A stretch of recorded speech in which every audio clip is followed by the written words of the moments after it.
जिल्ह्यात वायू प्रदूषण आणि धुलीकण नियंत्रणासाठी प्रादेशिक परिवहन विभाग ॲक्शन मोडवर आला आहे। जिल्ह्यातील वायू प्रदूषण आणि धुलीकण प्रमाण मर्यादेबाहेर गेल्याने नागरिकांनी यंत्रणाकडे ओरड चालविली आहे। यातच आरोग्याचे प्रश्न उभे ठाकत आहेत।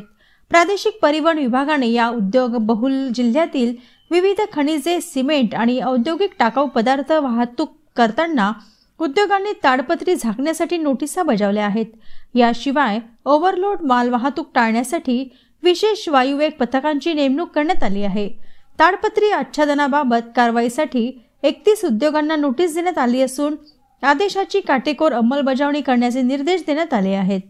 मोटर वाहन कायदा 1988 च्या कलम 199 प्रमाणे ऑफेन्सेस बाय कंपनीज याची तरतूद करण्यात आलेली असून यामध्ये ज्या कंपनीमध्ये वाहनांद्वारे मालाची वाहतूक होते त्या मालाची वाहतूक करताना वाहनाची ओव्हरलोड वाहतूक होऊ नये, तसेच वाहनाची पार्किंग व्यवस्थित करावे। सर्व वाहने कोळसा किंवा सिमेंट नेत असतील तर त्या ठिकाणी आच्छादित करून तारपोलीने आच्छादित करणे, याबाबत कंपनीला 32 कंपन्यांना चंद्रपूर कार्यालयाने नोटीस दिलेली आहे।